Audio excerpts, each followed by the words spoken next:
خواتین و حضرات السلام علیکم.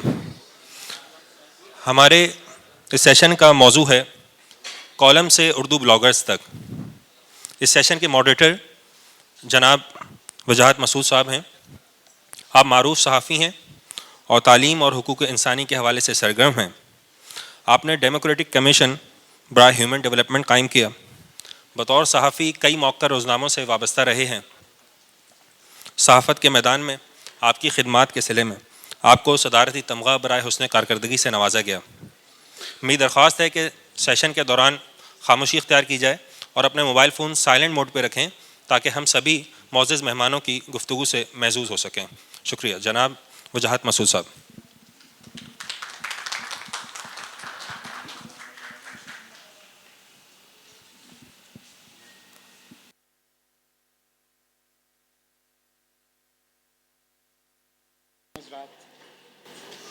ہمارے درمیان جو یہاں پہ ایک ایسے کالم نگار اور صحافی تشریف فرما ہیں جو صحافتی تجربے کے اعتبار سے میری رائے میں شاید پاکستان کے اس وقت سینئر موسٹ صحافی ہیں، اور انہوں نے صحافت کا جو کردار ہے معاشرے میں اس کو متعین کرنے میں بہت خوبصورت کردار ادا کیا، اور بہت اعزاز کی بات ہم محسوس کر رہے ہیں کہ وہ ہمارے بیچ میں ہیں. میں گزارش کرنا چاہتا ہوں جناب مسعود اشر صاحب سے کہ وہ تشریف لائیں اور ہمارے درمیان میں بیٹھیں.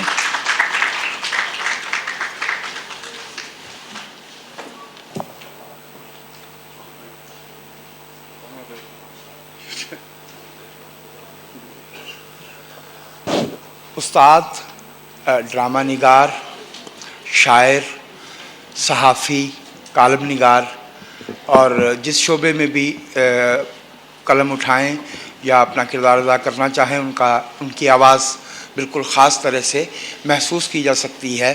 یہ ساری حیثیتوں کے ہوتے ہوئے بھی سب سے خوبصورت ان کی آواز کا جو زاویہ ہے وہ یہ ہے کہ جب وہ بات کرتے ہیں تو معلوم ہو جاتا ہے کہ پاکستان کا ایک شہری بات کر رہا ہے. میں گزارش کر رہا ہوں اصغر ندیم سید صاحب سے کہ وہ تشریف لائیں.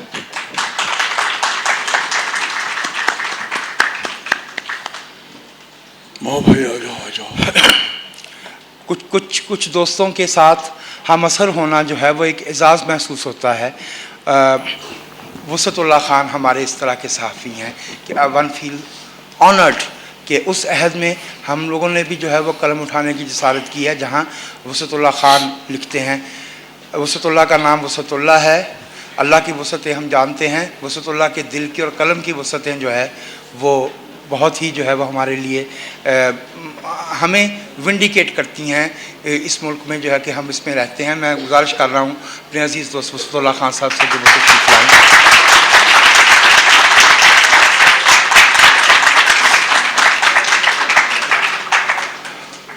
محترمہ زاہدہ حنا صاحب کو ہمارے ساتھ شریک ہونا ہے، وہ راستے میں ہیں، اب تشریف لائیں گی تو ان سے بھی بات ہو جائے گی.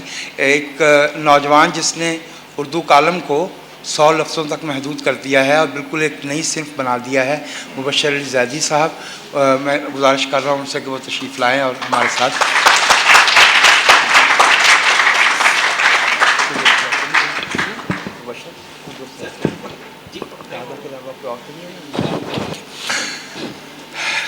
اس دفعہ کراچی لٹریچر فیسٹیول پہ اس واقعے کے جو ہے وہ سائے پڑ رہے ہیں کہ چند روز قبل جو ہے وہ انتظار حسین جو ہمارے ملک کے سینئر موسٹ کالمسٹوں میں سے بھی ایک تھے اور صحافی اور ادب میں تو ان کا مقام اپنی جگہ پہ تھا، جن کا کالم جو ہے وہ ہم سب کو جو ہے وہ اپنی عرصہ زندگی کے ذائقے کی طرح محسوس ہوتا ہے. تو میں درخواست کرنا چاہتا تھا زاہدہ حنا سے، کیونکہ وہ اگر تشریف رکھتی تو میں ان سے درخواست کرتا، لیکن چونکہ ابھی وہ تشریف نہیں رکھتی، میں یہ چاہ رہا ہوں کہ ہم اردو کالم پہ جو ہمارا یہ سیشن ہے اس کا آغاز انتظار حسین صاحب کے پرانے کالم کو پڑھنے سے کریں. اور میں آپ دوستوں کی اجازت سے درخواست کرنا چاہتا ہوں جناب مسعود اشر سے کہ وہ انتظار صاحب کا ایک کالم ہمیں پڑھ کے سنائیں، تو پھر ہم اس پہ باقی آگے جو ہے وہ بات کریں گے.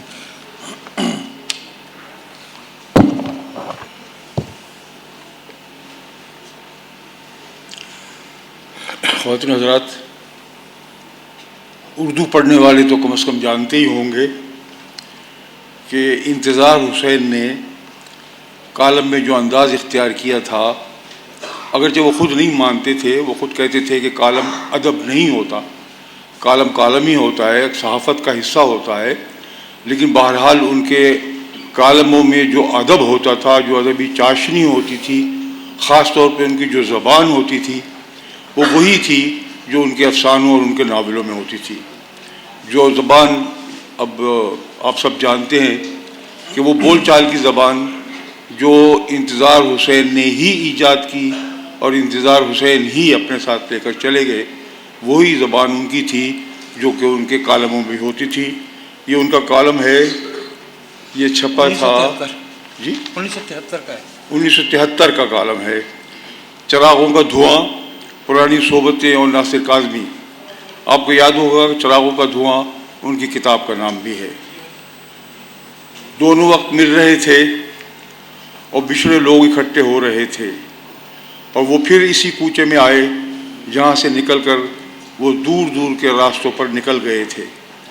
کوئی افسر بنا، کوئی وزیر بنا، کوئی فوج میں بھرتی ہو گیا، کوئی اپنی جگہ بیٹھے بیٹھے ہی روپوش ہو گیا۔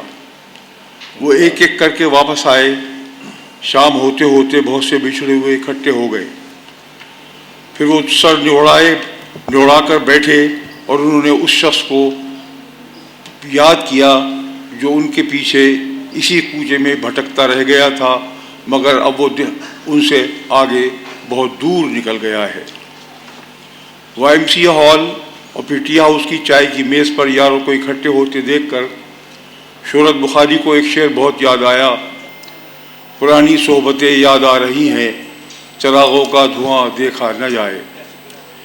یہ اسی شخص کا شعر ہے جسے یاد کرنے کے لیے یہ لوگ اکٹھے ہوئے تھے۔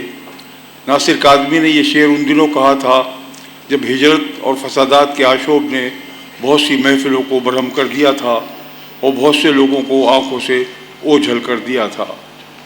اب وہ زمانہ اور ناصر کاظمی خود آنکھوں سے اوجھل ہیں، اور جنہوں نے وہ زمانہ دیکھا ہے اور ناصر کے ساتھ راتیں جاگ کر کاٹی ہیں، وہ ناصر کو یاد کرتے ہیں۔ یہ صحبت یک نفس YMCA ہال میں حامد علی خاں کی صدارت میں برپا ہوئی۔ YMCA ہال میں اس کی صورت رسمی تھی۔ ٹی ہاؤس میں اس غیر رسمی انداز میں چائے پیتے ہوئے ناصر کو یاد کر کے ناصر کی رسم نبھائی۔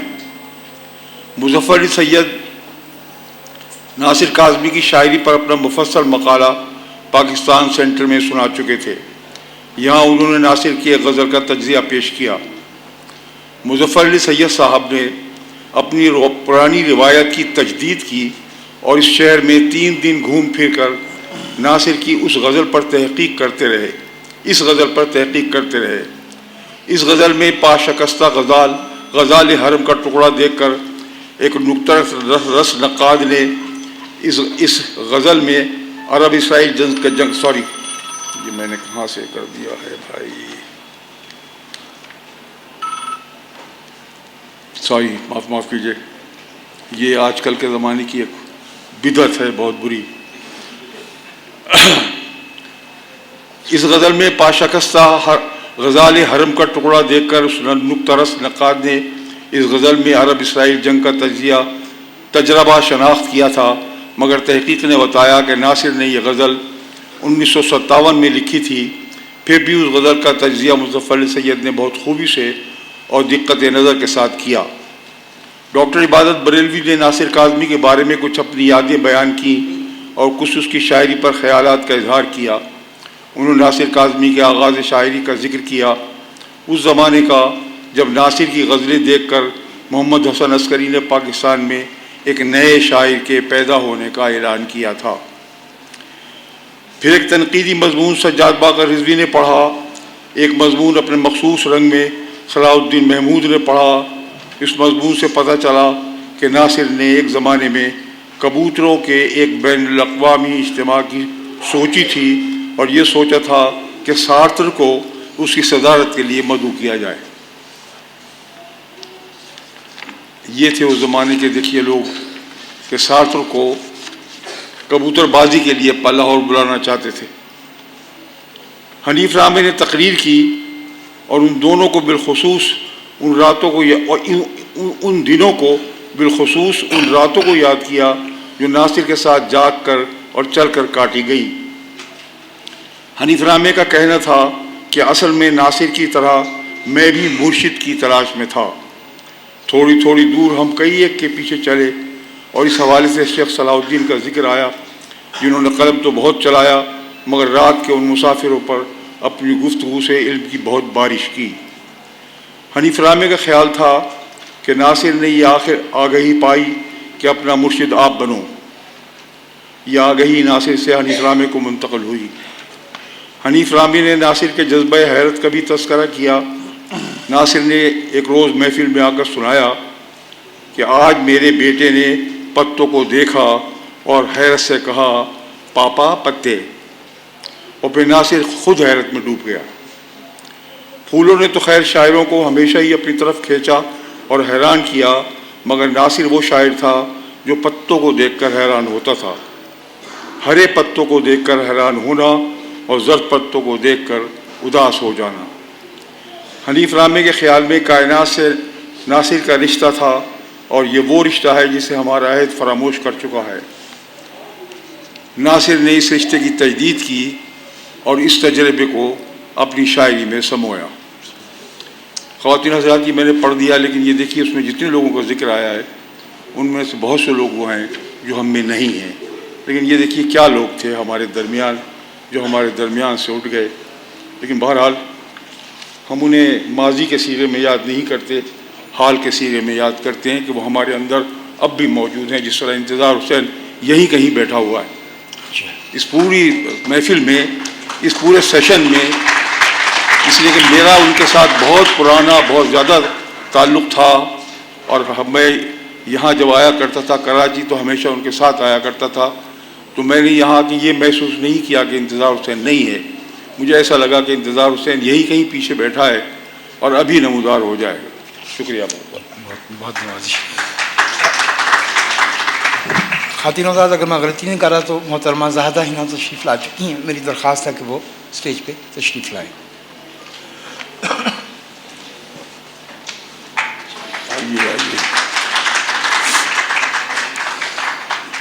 خواتین و حضرات، پاکستان میں ایک پارلیمنٹ اسلام آباد میں بیٹھتی ہے اور ہماری جو صوبائی پارلیمنٹس ہیں وہ چاروں دارالحکومتوں میں بیٹھتی ہیں۔ ایک پارلیمنٹ اور بھی ہے جو ہر روز سجتی ہے، اور اگر وہ پارلیمنٹ نہیں ہو تو ہماری منتخب پارلیمنٹ جو ہے وہ شاید اس طرح سے اپنا کام اچھی طرح سے نبھا نہیں پائے، اور وہ پارلیمنٹ ہے ہمارے ملک کے کالم نگاروں کی، جس میں عکاسی ہے، آئینہ داری ہے،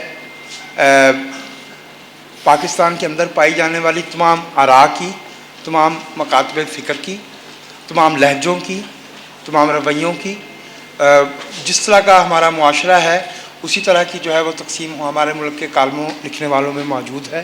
ہمیں معلوم ہو جاتا ہے پڑھ کے کہ بھئی کون جو ہے وہ کسی خاص جماعت کی حمایت کر رہا ہے، کون جو ہے وہ کسی خاص ادارے کی حمایت کر رہا ہے، کون جو ہے وہ صرف اپنی نمود کے لیے لکھ رہا ہے، کس کا کنسرن جو ہے وہ یہاں کے تمدنی مسائل سے ہے، یہاں کے عام لوگوں کی حالت سے ہے، کون جو ہے وہ زبان کو اور بیان کو اور مکالمے کو کیا رنگ دینا چاہتا ہے۔ ہمارے ہاں اخبارات میں کالم ایک دو سے زائد نہیں ہوتے تھے۔ یہ جب اگر میں غلطی نہیں کرتا اور جو اساتذہ یہاں موجود ہے وہ میری اصلاح فرما دیں گے اگر میں غلط ہوں، جب ضیاء الحق صاحب والا 1978 والا سینسرشپ آیا تو اس کے بعد اخبارات میں تو آدھا آدھا صفحہ جو ہے وہ بالکل سفید ہو جاتا تھا، خبریں اڑائی ہوئی ہوتی تھی، سینسس ہوئی ہوتی تو اخبار بکتا کہے پہ، تو کچھ گپ شپ کے انداز میں بالکل ایک نیا ڈھنگ آ گیا کہ بہت سے کالم جو ہے وہ لکھے جانے لگے۔ غالباً آج شاید منو بھائی کے استثناء کے ساتھ دیگر جو ایون سینئر بھی کالمسٹ ہیں وہ آئے 1980 کے بعد ہی انہوں نے کالم جو ہے وہ لکھنا شروع کیا۔ اگر یاد ہوتا تو انتظار صاحب 50 کی دہائی سے لکھ رہے تھے۔ تو یہ جو مختلف طرح کے کالم ہیں ان میں جو تعریف ہے کہ کالم نویسی جو ہے وہ ایک خاص طرح کا شخصی صحافت بھی ہے اور اس میں ادارہ موجود بھی ہوتا ہے، ادارہ نہیں بھی ہوتا، فرد موجود بھی ہوتا اور نہیں بھی ہوتا. اس میں ایک خاص ڈھب اختیار کیا ہے وسعت اللہ خان نے بھی.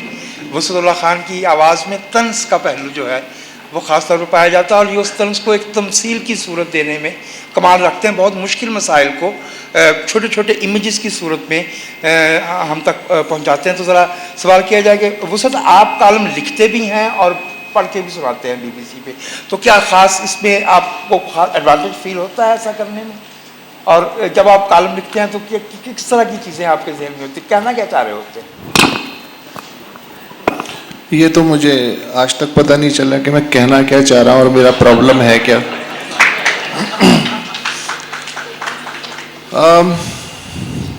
میرا خیال ہے میں ذہنی طور پہ جو کالم لکھتا ہوں، جب بھی پہلے کالم سے لے کے آج تک، میں فٹ پاتھ پہ بیٹھ جاتا ہوں اور سگریٹ کی پنی، تصوراتی پنی میرے ہاتھ میں ہوتی ہے اور میں آتے جاتے لوگوں کو دیکھتا ہوں، ان کے چہرے، اور قلم بھی چلتا رہتا ہے اور آنکھیں بھی چلتی رہتی ہیں. کچھ ہو جاتا ہے پھر آخر پہ کالم ٹائپ چیز بن جاتی ہے. ریڈیو کے لیے لکھنا شروع کیا تھا 98 میں. 98 سے یہ موجودہ کالم لکھ رہا ہوں BBC والا. اس میں ریڈیو کے اپنے تقاضے تھے کہ اردو آسان ہو، جملے چھوٹے ہوں، نثر زود ہضم ہو، اور کچھ اس طرح ہو کہ پڑھت میں بھی اس کا ابلاغ متاثر نہ ہو. تو وہ جو عادت پڑ گئی تو اس کی وجہ سے باقی جو کالم ہیں دیگر آؤٹ لیٹس کے لیے جو میں لکھتا ہوں اس میں بھی ظاہر ہے یہ بات آ گئی. تو اگر آپ کے پاس کلیئرٹی ہے اور آپ کی جو آبزرویشن ہے وہ جھوٹی نہیں ہے، گھڑی ہوئی نہیں ہے، آپ نے خود گزاری ہے، تو میرا خیال ہے پھر اس میں کلی پھندنے لگانے کی ضرورت نہیں ہوتی. صرف نمک لگانے سے بھی گوشت لذیذ ہو جاتا ہے. تو اکثر مجھے جو کمنٹس ملتے ہیں وہ یہ ہیں کہ بھائی یہ تو میں بھی کہنا چاہ رہا تھا. تو یہ میرے لیے بہت قیمتی کمنٹ ہوتا ہے کہ یعنی سہل ممتنع والی صورت ہوتی ہے کہ یہی تو میں کہنا چاہ رہا تھا. تو فلسفہ اگر میں بگھاروں تو اس کی دو وجوہات ہو سکتی ہیں. یا تو یہ ہے کہ میں اپنے علم کا روب تخلیق کے ممبر پہ بیٹھ کے قیف آپ کے کانوں میں لگا کے اونڈیلنا چاہ رہا ہوں. لیکن میں تو سیدھی سیدھی بات ہے جو آپ کے بھی ذہن میں ہے، فرق یہ ہے کہ آپ نہیں لکھ رہے ہیں، لیکن میں نے لکھ دی ہے. تو نمکین گوشت ہے بس، اس سے زیادہ کچھ نہیں ہے.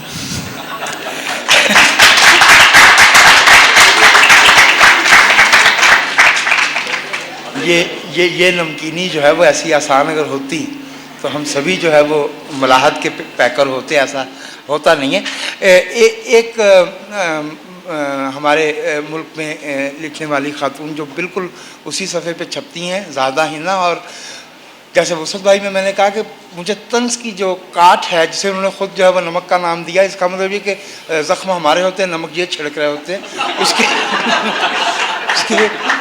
اس کے بالکل ساتھ میں ایک مجھے ایسے لگتا ہے جیسے بڑی بہن کی آواز آ رہی ہوتی ہے، کنسرنڈ، بہت گہری طرح سے محسوس کی ہوئی اور ایمپیتھی میں ڈوبی ہوئی، جسے ہمدلی کہتے ہیں. ہمدردی شاید اتنی نہیں ہے جتنی ہمدلی ہوتی ہے، اور وہ آواز ہوتی ہے زیادہ ہنا کی. اور اس میں مجھے جو بات بہت اچھی لگتی ہے بطور ایک پڑھنے والے کے، کہ ہمارے ملک میں جب خواتین قلم اٹھاتی ہیں تو وہ یہ احساس سے جان چھڑانا ان کے لیے مشکل ہوتا ہے کہ وہ ایک خاتون ہے. اچھا، خاتون ہونا یا مرد ہونا دونوں کوئی نہ شرمساری کی بات ہے، نہ کوئی فخر کی یا رونق کی بات ہے. لیکن اگر پڑھنے والے کو بار بار یہ احساس ملتا رہے کہ جو لکھنے والا ہے وہ کسی خاص شناخت میں ڈوبا ہوا ہے تو وہ بھی کچھ رکاوٹ بن جاتی ہے. ان کی تحریر میں ایسا فیل نہیں ہوتا. It is the voice of a citizen and one feels educated while going through her writings.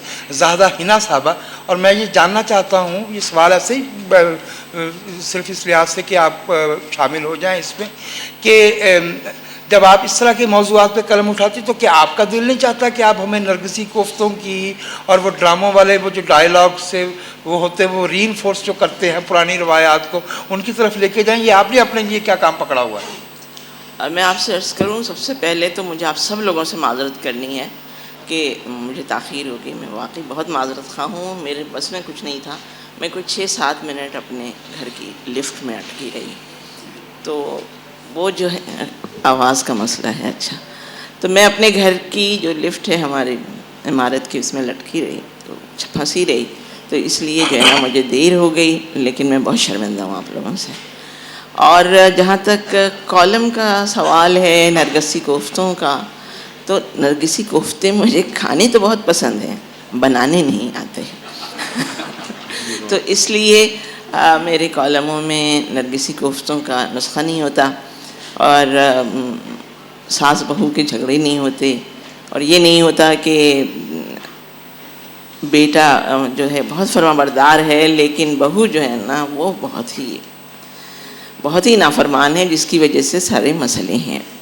اب رہ گیا کالم کا معاملہ. تو میں آپ سے عرض کروں کہ میں نے ابتدا کی تھی روزانہ کالم لکھنے کی 1967 میں، 66-67 میں، جب یہاں سے روزنامہ مشرق نکلا تھا، اور عنایت صاحب اور فرحات صاحب نے کہا تھا کہ تم اس میں کالم لکھو گی اور روز لکھو گی. میرے لیے بہت گھبرانے کی بات بھی تھی اور بہت ہی خوشی کی بات بھی تھی کہ مجھ پر اتنا اعتبار کیا گیا. میں نے کالم لکھے، اور اس میں نے، چونکہ اس کا نام ہی عجیب و غریب تھا، ایک خاتون کی ڈائری اس کا نام تھا، تو میری سمجھ میں نہیں آتا تھا کہ میں کیا کروں. تو اس کا وہ میں نے نکالا، حل یہ نکالا کہ میں شہر کی جو سماجی تقریبات، ادبی تقریبات ہوتی تھیں ان کے بارے میں لکھتی تھی، کتابیں آتی تھیں ان کے بارے میں لکھتی تھی. ابھی جب فہمیدہ کو کمال فن ایوارڈ ملا تو مجھے یاد آیا، میں نے نکال کے وہ اپنا کالم دیکھا بھی کہ میں نے فہمیدہ کی کتاب پر 1967 میں لکھا تھا، اور بہت ان کے بارے میں میری رائے اچھی تھی، آج تک اچھی ہے. تو میں نہیں سمجھتی کہ عورت ہونا یا مرد ہونا کوئی خاص بات ہے. میرا خیال ہے کہ انسان ہونا اصل چیز ہے.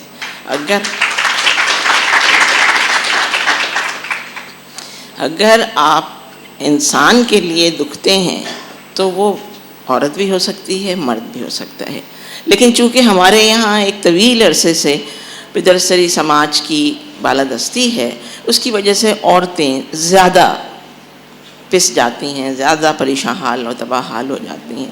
ان کے بارے میں بھی لکھتی ہوں، کتابیں بھی لکھی ہیں، مضامین لکھے، کالم لکھے، اور پھر دنیا میں جو کچھ ہو رہا ہے اس کے بارے میں لکھنے کی کوشش کی، تاکہ لوگوں کو یہ احساس ہو کہ ہم کتنے آرام سے ہیں اور دوسروں پر کیا عذاب گزر رہے ہیں.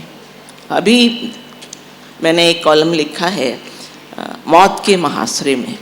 یہ شام کا جو شہر ہے، جو دارالحکومت ہے دمشق، اس سے مشکل سے 50-60 کلومیٹر کی دوری پہ ہے، اور وہاں کے لوگ حکومتی فوج کی، اپنی حکومت کی فوج کی محاصرے میں ہیں، اور وہ کتے، بلیاں اور چوہے کھانے پہ مجبور ہیں.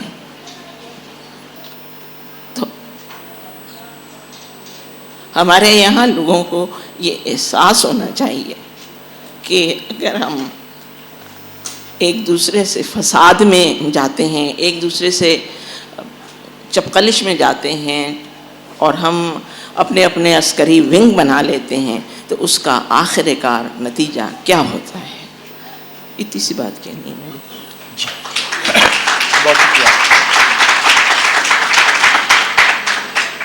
جیسا کہ میں عرض کر رہا تھا کہ لکھنے والوں کی اپنے اپنے انداز ہیں.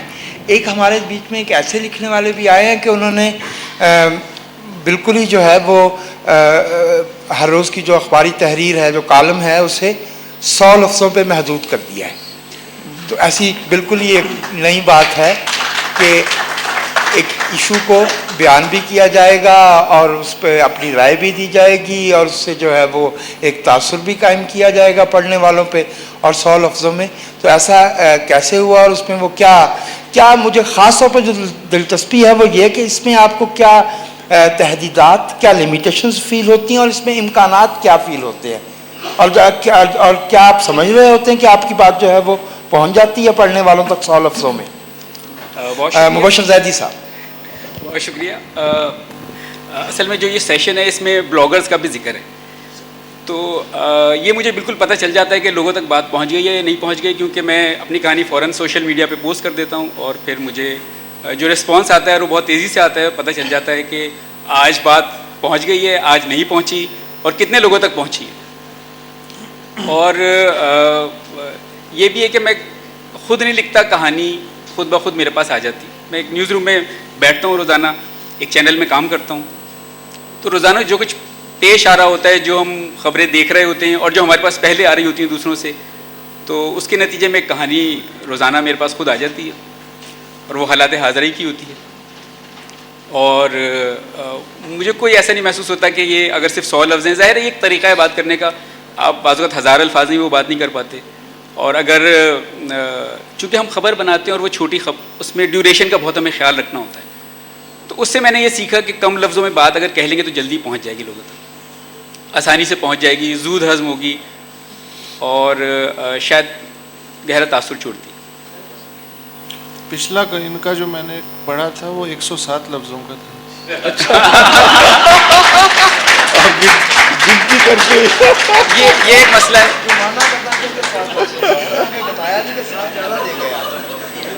وہ تو نیٹ پہ آپ کر سکتے ہیں، الفاظ کی گنتی کر سکتے ہیں. یہ بھی ایک طریقہ ہے انگلش لوگوں میں کو نہیں، پڑھوانے اردو کا میں کہ لوگ جب لفظ گنیں گے تو پھر شاید کچھ معنی پہ بھی اس کے غور کر لیں، اس کے مفہوم کو.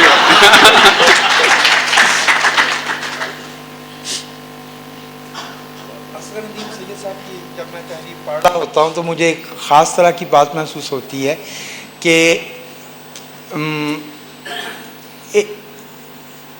پورا عبور ہے کرافٹ پہ، لیکن اسٹل بے ساختگی والا جو معاملہ ہے. ہمیں اندازہ ہے کہ ڈرامہ کی دنیا کے، شعر کی دنیا کے، ادب کی دنیا کے صاحب، لیکن ایک دن میں نے اصغر صاحب سے کہا، اصغر عظیم سید صاحب سے، کہ سر وہ آپ نے ایک کالم لکھا تھا آدھے چہرے کھیلنے کو پورا چاند مانگتے ہیں. تو مجھے بہت بے ساختگی سے کہنے لگے کہ تم کہاں سے پڑھ لیا تم نے، یہ تمہارے پیدا ہونے سے پہلے کا کالم. میں آپ سے عرض کروں کہ اتنا تجربہ لکھنے میں اور اس کے بعد آواز میں وہ تازگی جو اصغر صاحب کے ہاں موجود رہتی ہے، وہ ایشو کے ساتھ، مسئلے کے ساتھ، کسی بحران کے ساتھ جو وابستگی کہ اس کو اسی طرح سے محسوس کرنا اور پھر اس کو جو ہے وہ ایک بات، ایک ڈھنگ دے کے جو ہے وہ ہم تک پہنچانا. میرا دل چاہتا ہے کہ میں ذرا چاہوں کہ درخواست کی جائے کہ کچھ اپنے تجربہ کالم نگاری کے حوالے سے اصغر صاحب بھی ہمیں. میں نے جو وہ کالم لکھے اس کے اصل مجرم مسعود اشر ہیں اور وہ یہاں موجود ہیں. امروز ملتان میں نے 10 سال کالم لکھا، پہلے طالب علم کی حیثیت سے اور تو پھر استاد ہو گیا، تو پھر ادبی کالم. تو اس میں جو زبان کی اور کرافٹ کی جو تربیت ہوتی ہے بنیادی، یہ وہ زمانہ تھا جب اساتذہ موجود تھے اخباروں میں، اور وہ یا تو ادیب تھے یا تاریخ سے شغف رکھتے تھے یا سیاست سے یا سماج سے یا تہذیب سے شغف رکھتے تھے. لہذا کوئی جملہ، کوئی لفظ ایسا نہیں جانے دیتے تھے کہ جس کا جو ہے کوئی کانٹیکسٹ نہ ہو یا جس کی کوئی معنویت نہ ہو. تو وہ ایک تربیت کا زمانہ ضرور تھا.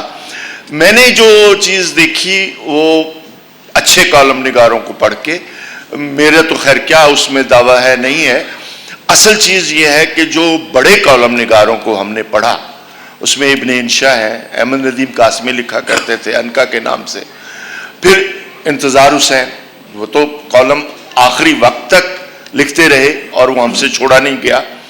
تو اس میں سنا میں نے کہ کالم نویس بہت بے رحم ہوتا ہے، جملہ ضائع نہیں ہونے دیتا، دوست ضائع کر دیتا ہے.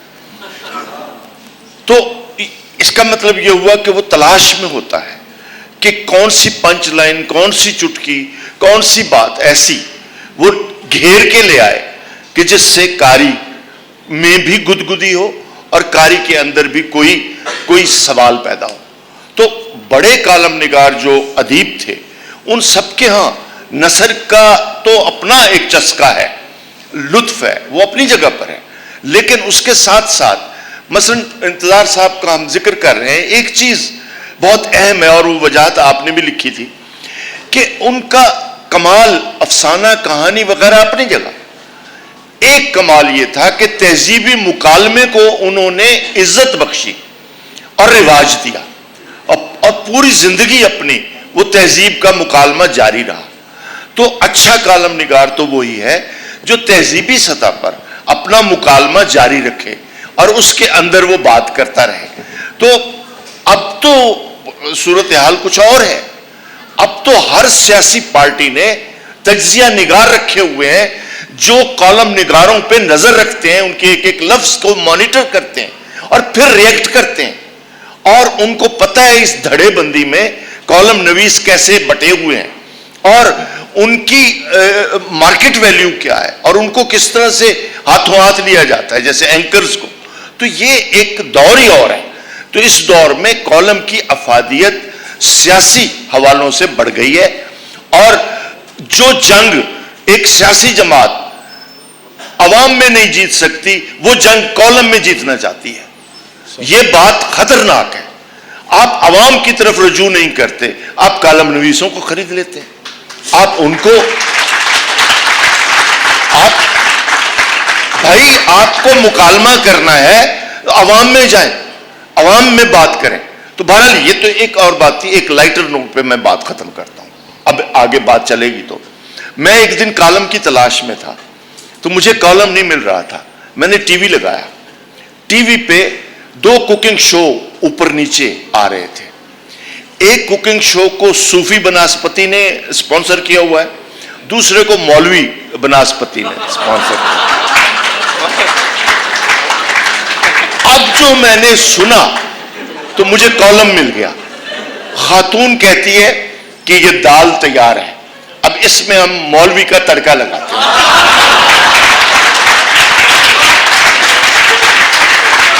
تھوڑا سا مولوی لیتے ہیں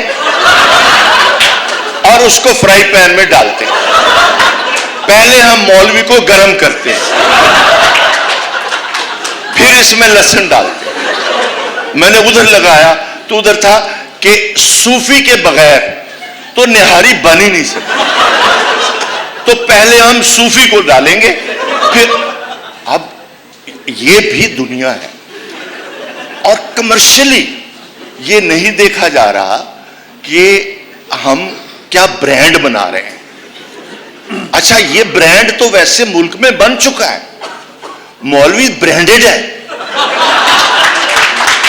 اس سے بڑا برانڈ اور کیا ہو سکتا ہے. Thank you.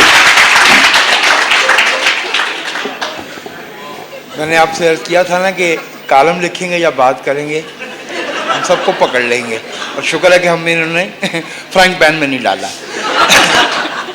تو اسکر بھائی کی بات اساتذہ تک پہنچ گئی تھی, تو میں درخواست کر رہا ہوں اب مسعود اشر صاحب سے کہ ان کا اپنا جو مقام ہے کالم نویسی میں اور صحافت میں, وہ تو ظاہر ہے کہ اب ہم لوگوں کے لیے جج کرنے کا نہیں رہ گیا, وہ اساتذہ میں سے ہیں.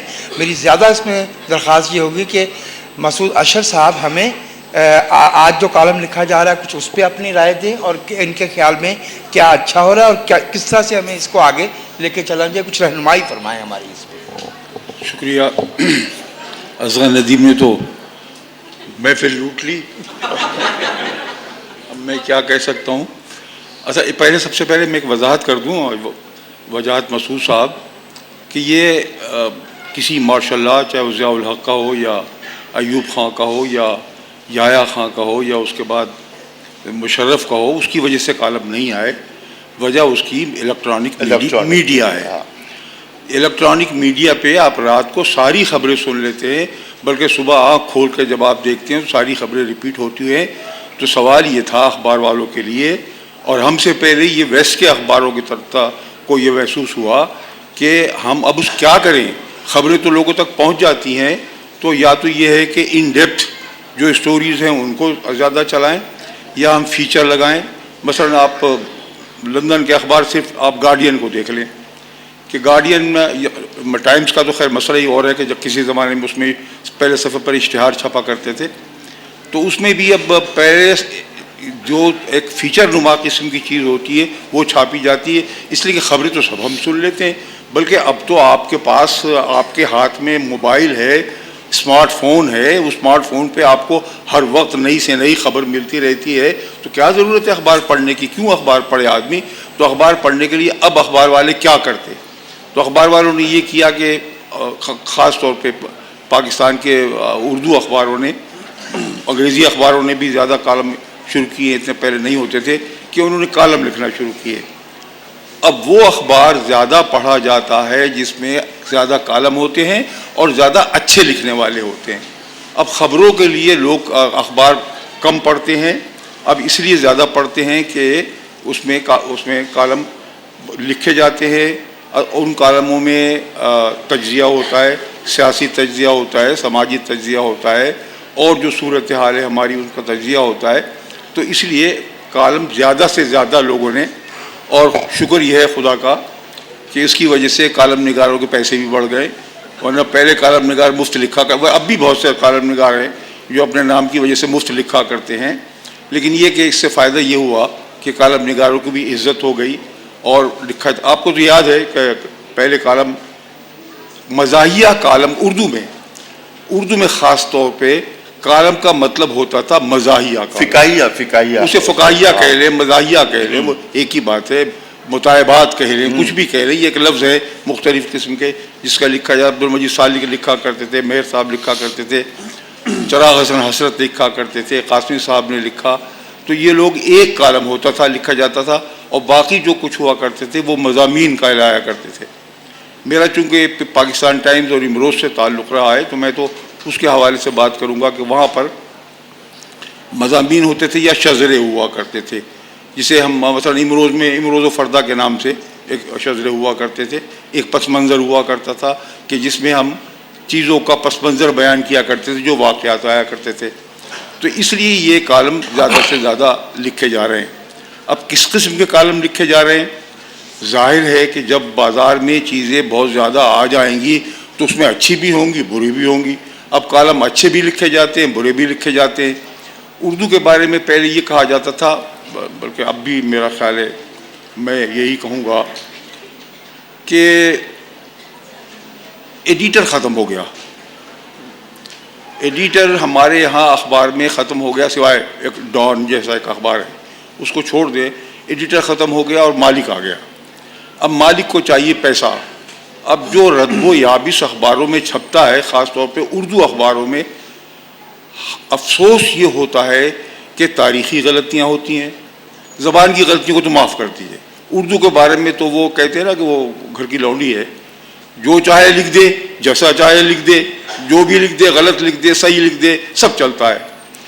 ہمارے زمانے میں، میں کیا عرض کروں، ہمارا زمانہ کافی عرصہ ہو گیا ہے، ایک ایڈیٹر ہوتا تھا، اس کے بعد ایک انچارج ہوتا تھا صفحے کا، جو اردو بھی جانتا تھا، جو انگریزی بھی جانتا تھا۔ کم از کم خدا کا شکر یہ ہے کہ انگریزی اخباروں میں کچھ اخبار ایسے ہیں، سب نہیں، کہ جو کم از کم زبان کا خیال رکھتے ہیں اور یہ دیکھتے ہیں کہ غلط زبان نہ جائے۔ اردو اخباروں میں ایسا نہیں ہوتا۔ اردو اخباروں میں سب چلتا ہے، جو چاہے غلط محاورہ لکھ دے، حتیٰ کہ تاریخ غلط ہوتی ہے۔ اب آپ بتائیے کہ سیاسی تاریخ اگر کوئی لکھنے بیٹھے اور اس میں غلط لکھ دے تو کتنی پڑھنے والے کو کتنا آپ گمراہ کر رہے ہیں۔ تو یہ گمراہی ہمارے یہاں بری طرح پھیل رہی ہے، اور خاص طور پہ اردو اخباروں میں جب سے کالموں کی بھرمار ہوئی ہے، اس بھرمار نے اچھا بھی کیا ہے، برا بھی کیا ہے۔ اچھا یہ کیا ہے کہ پڑھنے والے ہمارے یہاں زیادہ ہو گئے، کچھ چٹپٹے کچھ اخبار ہوتے ہیں، کالم ہوتے ہیں، کچھ کالم ایسے ہوتے ہیں جس میں مثلا اب میں اکثر کہا کرتا ہوں کہ ہماری قوم کو پتہ نہیں کیا ہو گیا ہے، جتنا اس قوم کو برا بھلا کہا جاتا ہے، جتنا اس قوم کو گالیاں دی جاتی ہیں، جتنا اس قوم کے ساتھ سب شتم کیا جاتا ہے، اتنا ہی یہ قوم خوش ہوتی ہے۔ حیرت کی بات یہ ہے، کم از کم اردو میں تو اخبار کالم وہ زیادہ پڑھے جاتے ہیں جس میں برا کہا جاتا ہے کہ یہ قوم تو بہت بیہودہ ہے، یہ قوم تو یہ ہو گئی ہے، یہ قوم وہ ہو گئی ہے۔ یہ عجیب و غریب بات ہے، اور اس میں میں تو بار بار یہ کہتا ہوں، اس میں ہمارا تعلیمی نظام اور تعلیمی نظام کا سب سے بڑا نقصان جو ہے وہ تعلیمی ہمارے نظام اور نصاب کا ہے. ہمارا نصاب نہ تو ہمیں اردو صحیح پڑھنا سکھا، زبان اردو نہیں انگریزی بھی. اب آپ کے ٹی وی جو چینل ہے اس پر ٹکر پڑھتے ہوتے ہیں، چلتے ہوتے ہیں، چاہے اردو کے ہوں یا انگریزی کے ہوں. یہاں بہت سے بیٹھے آپ سب صاحبان جو انگریزی بھی اخباروں میں کام کرتے ہیں، غلط انگریزی ہوتی ہے، غلط اردو ہوتی ہے. لیکن اب سب چلتا ہے، اب کیا کیا جا سکتا ہے، سب چلتا ہے. میں تو ایک بہت معمولی سا کالم لکھنے والا ہوں، ابھی شوق میں ایک شروع کیا تھا. میں نے بہت پہلے سے لکھنا شروع کیا ہے. لیکن یہ کہ مثلاً وجاہت مسعود ہے، وسط اللہ خان صاحب تو خیر بہت ہی پڑھے جاتے ہیں. اب ہماری جو زاہدہ حنا ہیں ان کے کالم بڑے علمی اور تاریخی لحاظ سے، مطلب کم از کم ہم یہ کہہ سکتے ہیں کہ وسط اللہ خان یا زاہدہ حنا اگر تاریخ کے بارے میں بات کرتی ہے تو اس میں غلطی نہیں ہوتی. وہ پڑھ کے بات کرتی ہیں، سوچ سمجھ کے بات کرتی ہیں. لیکن ہمارے یہاں بہت سے کالم نگار جو ہیں وہ لوگوں کو، قوم کو گمراہ کر رہے ہیں. اور یہ میں کچھ نہیں کر سکتا، اس لیے کہ کاروبار میں سب چلتا ہے. جو چیز بکتی ہے وہ بکتی ہے، چاہے وہ اچھی ہو یا بری ہو، اس کا برانڈڈ ہو یا برانڈڈ نہ ہو. وہ برانڈڈ تو آپ کو پتہ ہے نا کہ وہ گھوڑے کو بھی برانڈڈ کیا جاتا ہے اور گائے کو بھی برانڈڈ کیا جاتا ہے. تو ہمارے یہاں گھوڑا گاڑے سب بکتی ہے. بہت بہت شکریہ. میرے خیال میں اب اچھا مرحلہ ایسا آ گیا ہے کہ جہاں پہ ہم سننے والوں سے وجہ سے پہلے ایک سوال میں کرنا چاہتا ہوں، کیونکہ آپ رہے جا رہے ہیں اس کے اندر اس ساری گفتگو میں آپ سے پوچھنا چاہتا ہوں کہ جیسے میں نیوز روم میں بیٹھتا ہوں اور وہاں سے مجھے کچھ لکھنے کا مواد مل جاتا ہے. وسعت بھائی نے کہا فٹ پاتھ پہ بیٹھتے ہیں، آپ کیسے لکھتے ہیں کالم؟ آپ کہاں بیٹھ کے لکھتے ہیں؟ میں کہیں نہیں بیٹھتا بھیا، میں کرتا رہتا ہوں. تو مجھے تو کرتے رہنے سے جو ہے نا وہ چیزیں مل جاتی ہیں. وہ اصل میں نے تھوڑی بات کرتے ہوئے اپنی بات تو ساری جو ہے وہ کہہ دی نا. تو میرے خیال میں موقع دینا چاہیے ان خواتین و حضرات کو جو یہاں تشریف لائے ہیں اور اپنے کالم نگاروں سے سوال کرنا چاہتے ہیں. تو کائنڈلی جی بسم اللہ فرمائیے. مائک دیجیے گا.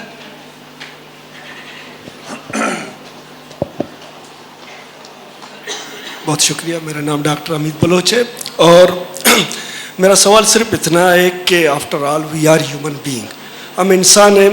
ایک کالم نگار کا جو خلوت میں قلم اور کاغذ کے ساتھ تعلق ہے، جب وہ باہر نکلتا ہے تو کوئی لالا دیوی پرساد ہوتا ہے جہاں پر ایک ذہین اور فتین غالب کو بھی جو ہے نا سرنگو ہونا پڑتا ہے. اس سے پھر اور ایک اسی طرح سے مطلب یہ ہے کہ محترم اصغر ندیم سید صاحب نے صوفی سوپ اور مولوی بنسپتی کی بات کی. اس سے پہلے گائے سوپ بھی ہوتا تھا اور آج کل گائے بھی جو ہے نہیں سوپ کی نہیں، بناسپتی کی. جی گائے بنسپتی بھی آ گیا، لیکن مجبوری یہ ہے کہ گائے جو ہے نا اب کنٹروورشل ہو گیا ہے. شکریہ. جی فرمائیے.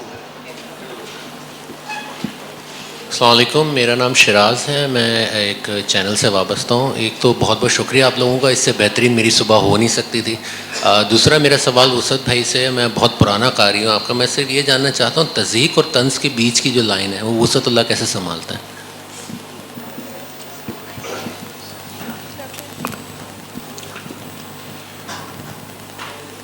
جیسے شائستگی اور منافقت کے درمیان بال برابر فرق ہے، اسی طرح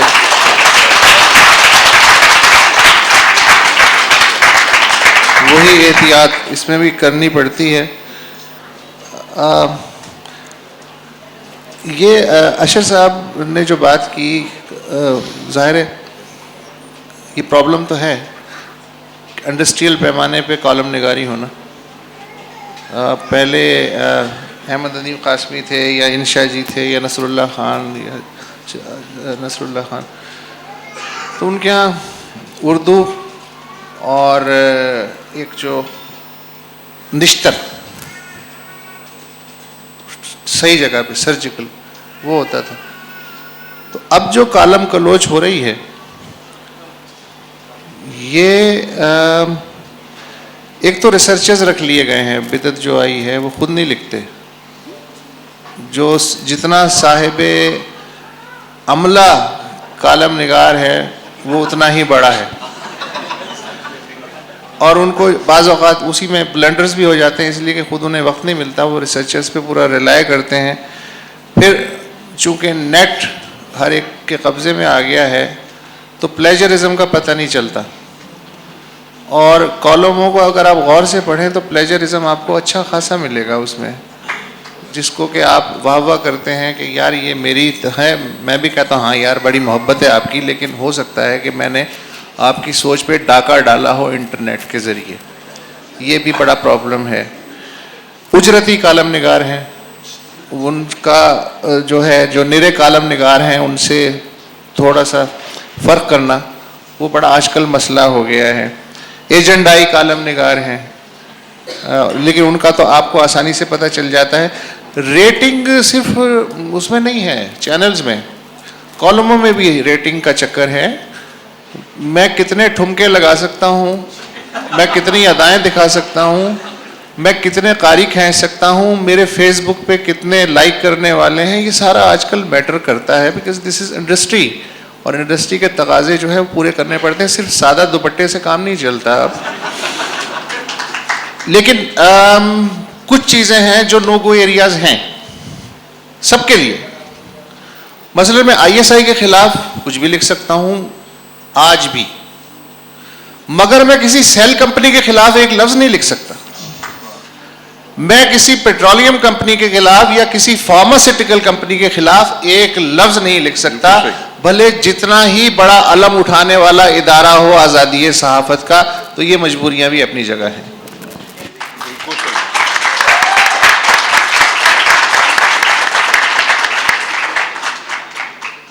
ہم کارپوریٹ سیکٹر کے کارپوریٹ کے زمانے میں گزر رہے ہیں، یہاں تو یہ ہوگا تو برداشت کرنا پڑے گا آپ کو بھائی.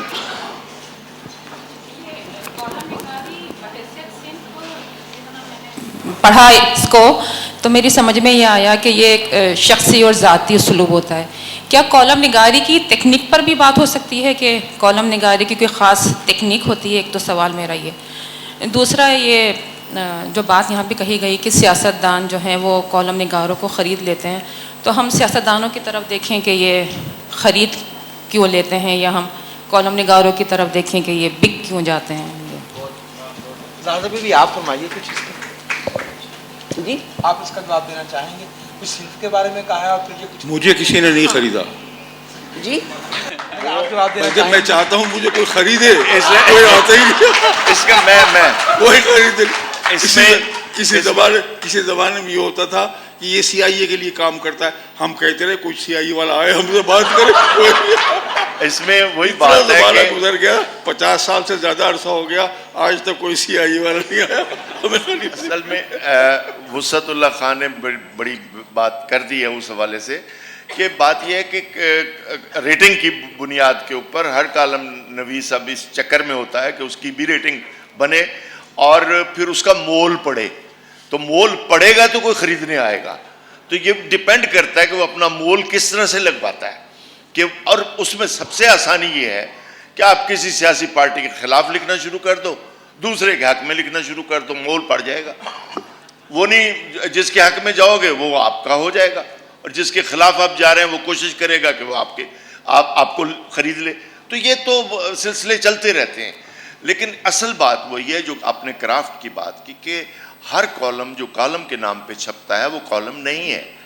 وہی بات ہے کہ بڑا فرق ہے کہ وہ مضمون بن جاتا ہے، تحقیق نامہ بن جاتا ہے، یا وہ جو ڈیٹا اکٹھا کیا ہوا ہے اس کو وہ ترتیب دے دیتا ہے، یا کالم جو سٹائل ہوتا ہے رائٹر کا، اس کے پیچھے رائٹر بول رہا ہوتا ہے یا اس کے پیچھے اس کا ویژن بول رہا ہوتا ہے، تو وہ کرافٹ بناتا ہے. اور ہر ایک کا اپنا الگ کرافٹ ہو جاتا ہے کہ وہ کس طریقے سے چیزوں کو شروع کر رہا ہے اور کہاں وائنڈ اپ کر رہا ہے اور کس طریقے سے سمیٹ رہا ہے. یہ جو بات کہی ہے انہوں نے اصغر ندیم سید نے، یہ بالکل بڑی حد تک درست ہے کہ لیکن یہ مجھے نہیں معلوم کہ مول کیسے بڑھتا ہے کیسے گھٹتا ہے اور کیا کرتے ہیں، بلکہ میں ابھی ان سے کچھ تھوڑے سے ٹپس لوں گی کہ بھائی مجھے بھی میرا نہیں پڑا نا اس لیے تو بیٹھا. تو یہ نشست آپ کے لیے زاہدہ آپ بہت قیمتی ہے کہ آپ کو کچھ پتہ چل رہا ہے کیسے مول بڑھتا ہے. نہیں مجھے نہیں، اس کا تو میرے ساتھ تو واقعہ ہو چکا ہے کہ ایک لاہور کے ایک اخبار نے، بڑے جید اخبار نے، میں ایک صاحب نے کالم لکھا اور یہ لکھا کہ یہ جو عورت ہے یہ را کی، KGB کی اور موساد کی ایجنٹ ہے. خیر صاحب وہ نمٹ گیا سوویت یونین. اچھا اب را اور موساد والوں نے بھی مجھ سے کوئی رابطہ نہیں کیا تھا. اسی زمانے میں گجرال صاحب کی ایک کتاب کا اردو ترجمہ ہوا اور یہاں کراچی میں اس کی لانچنگ ہوئی. اس لانچنگ میں ہندوستان کے ہائی کمشنر آئے. مجھے اس میں پڑھنا تھا. میں نے کہا صاحب بات یہ ہے کہ کتاب کے بارے میں بات کرنے سے پہلے میں ان سے درخواست کروں گی شیو شنکر صاحب سے کہ یہ اپنی را سے کہیں کہ بھائی میرا جو بیلنس ہے وہ تو دے دے، جو میری ڈیوز ہیں. تو وہ بڑے پریشان ہوئے کہ بھائی یہ کون خاتون ہے. میں نے کہا میرے بارے میں یہ چھپا ہے، سوویت یونین نمٹ گیا، موساد تک میری پہنچ نہیں ہے، تو آپ بیٹھے ہوئے آپ جا کے ان سے کہہ دیں کہ بھائی مجھے آپ پیمنٹ تو کریں نا، وہ لاہور والے چھاپ رہے ہیں. تو اس قسم کے ایک واقعہ چھوٹا سا وجاہت مسعود کے ساتھ ہوا. ہم دونوں نے 4 سال اکٹھے ایک یونیورسٹی میں پڑھایا ہے. تو ایک دن ہم دونوں نے فیصلہ کیا، ہمارے ڈین تھے مہدی حسن جو صحافت کے بڑے اہم. ہم دونوں اس کے پاس حاضر ہوئے، کہا کہ حضرت ہمیں اجازت دیں، ہم دونوں مل کے ضمیر فروشی کرنا چاہتے ہیں. تو انہوں نے ہمیں دیکھا اور کہا کہ ضمیر فروشی کے لیے ضروری ہوتا ہے کہ پہلے ضمیر ہو.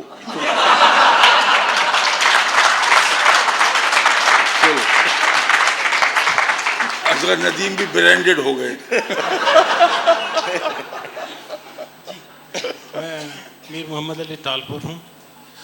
میرا سوال یہ ہے کہ آپ لوگوں کو تو لکھنے دیا جاتا ہے، اگر کسی پر پابندی لگائی جائے لکھنے سے کہ ان کو لکھنے ہی نہ دیا جائے تو اس کے لیے کیا کیا جائے؟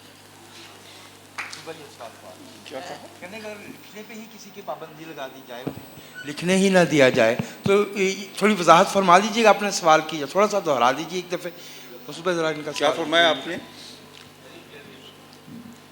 میں وضاحت اب یہ ہے کہ میں ڈیلی ٹائمز کے لیے لکھتا تھا.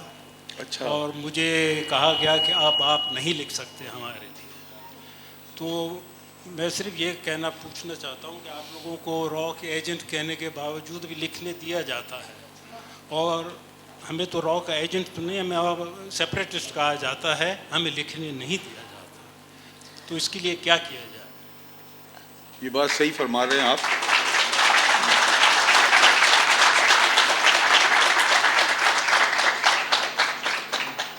دیکھیے صاحب، جن لوگوں کے بارے میں آپ بات کر رہے ہیں یا جن ایجنسیز کے بارے میں آپ بات کر رہے ہیں، ان کے بارے میں بات کرتے ہوئے ہمیں بھی ڈر لگتا ہے. آپ صحیح فرما رہے ہیں کہ راشد رحمان کو آپ کے اخبار جس کا ذکر کر رہے ہیں آپ، اس پر بھی پابندی لگی تھی اور وہ پھر کسی طرح واپس آئے ہیں، کیا کر رہے ہیں.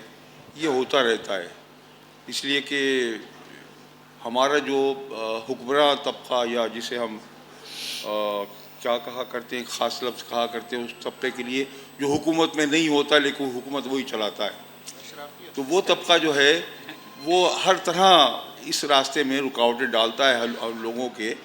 اور وہ طبقہ عام طور پہ انگریزی پڑھتا ہے، اور انگریزی پڑھتا ہے تو چونکہ وہ انگریزی پڑھتا ہے تو اس لیے وہ اس پر پابندی لگانے کی کوشش کرتا ہے کہ یہ لوگ یہ لکھیں گے، یہ لوگ نہیں لکھیں گے. اردو میں نے جیسے آپ سے عرض کر دیا کہ اردو میں تو ایک، اب میں لفظ وہ نہیں بولتا، سب چلتا ہے، جس قسم کا لکھا جاتا ہے لکھا جا رہا ہے، اور یہ لوگ سب جانتے ہیں کہ کس کو خریدا جا سکتا ہے کس کو نہیں خریدا جا سکتا ہے. کچھ کے بارے میں ایسا ہوتا ہے کہ یہ انکورجیبل ہے، ان کو کچھ بھی کر لیں آپ یہ ایسے ہی رہیں گے. اس لیے اب ہمارے دوست ہیں خالد احمد صاحب، آپ جانتے ہیں ہمارے یار ہیں وہ انگریزی والے، وہ بھی یہی کہا کرتے ہیں کہ بھائی میں تو جس جو وہ مقتدر حلقے ہیں ان کے سامنے میں تو جھکنے کو تیار ہو جاتا ہوں، بھائی میں کچھ نہیں کر سکتا، اب تو میں نے لکھ دیا، اب تو یہی ہوگا. تو اس لیے وہ طبقہ، وہ جو طبقہ ہے یا وہ جو گروہ ہے یا جو ایجنسی ہے، اس کا ہم کچھ نہیں کر سکتے. اس لیے کہ یہ ساری جو ہماری سوسائٹی ہے پاکستان بننے کے فوراً بعد سے اس کے ہاتھ میں رہی ہے، اور کوئی امید نہیں ہے کہ اس کے ہاتھ سے یہ چلی جائے. ہمارے ہاتھ میں کبھی نہیں آئے گی. میں شاید اتنا مایوس نہیں ہوں، اور جو آپ نے انگریزی اخبارات کی بات کی تو میرا تجربہ یہ ہے کہ انگریزی میں آپ you can get away with it, ہاں ٹھیک ہے، لکھنے کے بعد، مگر اردو میں فرض کریں کہ میں یہ اگر مثال دوں کہ ڈان، آج کا جو ڈان ہے، اگر یہ اردو میں چھپ جائے تو میرا خیال ہے کل ہارون ہاؤس کو آگ لگ سکتی ہے. یہ بات تو صحیح ہے، اتنا فرق ہے. صحیح ہے، یہ بات صحیح ہے. اچھا صحیح ہے. اچھا، اور دوسرے یہ ہے کہ وہ جو میں نے شجر ممنوعہ کی بات کی تھی نا کہ سیل کمپنیاں یا پیٹرولیم کمپنیاں یا فارماسیوٹیکل کمپنیاں، اس میں دو چیزیں اور ایڈ کر دیں جو ایگزسٹ نہیں کرتی اس پاکستان میں. ایک تو احمدی کمیونٹی اور دوسرے بلوچستان.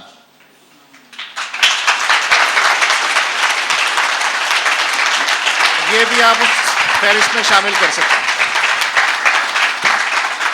اچھا، اس میں ایک اور اضافہ کر لیجئے، اب چین بھی اس میں شامل ہو رہا ہے. اب آپ دیکھتے جائیے، چین کے بارے میں بھی آپ اس کے خلاف نہیں لکھ سکتے. میں نے لکھا تھا، وہ کالم نہیں چھپا. جی، وہ اس میں دیکھیے یہ تو بہت لمبی فہرست ہوتی جا رہی ہے. میں ایک ذاتی تجربہ عرض کیے دیتا ہوں. مجھے بدقسمتی سے عادت پڑ گئی انتظار صاحب کو پڑھنے کی وجہ سے موقع بے موقع محاورے لکھنے کی. تو میں نے ایک محاورہ ہے ایران توران کی ہانکنا، میں نے اپنے کالم میں وہ استعمال کیا. جب وہ چھپ کے آیا تو وہ لکھا ہوا تھا برادر اسلامی ملک کی ہانکتے ہیں. مجھے یقین ہے کہ وہ کسی ایسے سنجیدہ صحافی نے یہ کام کیا جنہیں صرف یہ ذمہ داری دی گئی تھی کہ جہاں ایران، سعودی عرب، دبئی دیکھو برادر اسلامی ملک کر دو. اب اس کا میں نے جو اپنے طور پہ علاج کیا ہے وہ یہ ہے کہ میں اب برادر اسلامی ملک جان بوجھ کے لکھتا ہوں. نام لکھتا ہی نہیں، مجھے پتا ہوتا ہے، سب کو پتہ چل جائے گا کہ کس برادر اسلامی ملک کی طرف اشارہ. ہم چین کو بھی یہی کر دیں کہ ہم کہہ دیں کہ ہمارا گہرا دوست ملک، سب کو پتہ چل جائے گا. ایک دن ایاز امیر صاحب نے کچھ لکھا ہوا تھا، جب وہ اخبار میں چھپ کے آیا میں پریشان ہو گیا. میں نے پہلے سوچا کہ یہ پروف کی کوئی غلطی ہے. وہ لکھ رہے تھے کہ غالباً انہوں نے لکھا کہ بھئی ہم وہاں بیٹھے ترگنف اور دوستوفسکی کی باتیں کر رہے تھے. اخبار میں لکھا ہوا تھا، چھپا، کہ ترگنف اور دوستو خاص مشروب کی بات کر رہے تھے. وہ سمجھے کہ اس میں کہیں وسکی کا ذکر آ گیا اور یہ چھپا. تو میں آپ سے عرض کروں کہ جب ایک دفعہ یہ طے پا جائے کہ سوسائٹی کسی ایک موضوع کو نو گو ایریا قرار دینے پہ تیار ہے، اگر صرف احمدیہ کمیونٹی کے بارے میں بات کرنا ہم ایک دفعہ یہ آپس میں طے کر لیں کہ ہم نے اس پہ بات نہیں کرنا، تو پھر اصل بات یہ کہ پھر اس سے آگے کوئی کمیونٹی محفوظ نہیں رہے گی. اگر ہم بلوچستان کے بارے میں یہ طے کر لیں کہ ہم نے اس پہ تو بات نہیں کرنی ہے، بڑا ڈیلیکیٹ معاملہ ہے، ہماری ریاست اس پہ کچھ کر رہی ہے، باقی معاملات پہ ہم باقی معاملات پہ بھی بات نہیں کر پائیں گے، اور آخر میں جو ہم سب مل کے دوستوں خاص مشروب بھی پئیں گے. اچھا، یہ 40 سال پہلے یہ لعنت جو ہے صلاحیت ہونی شروع ہوئی. روزنامہ مشرق میں سب سے جونیئر سب ایڈیٹر ہوتا تھا، تو میری ذمہ داری ہوتی تھی کہ سینسر بورڈ کے پاس جو ہے بیرک میں لے کے جاؤں آخری کاپی. اس میں ایک مضمون میں تھا جعفر از بنگال صادق از دکن، ننگے ملت ننگے دی ننگے وطن. انفارمیشن آفیسر نے دوسرا مصرع نکال دیا. میں نے کہا یار یہ کیا، یہ تو اقبال کا شعر ہے. کہنے لگا یار کرنل صاحب نو پھر میں سمجھانا پائے گا، ٹائم لگے گا تھوڑی.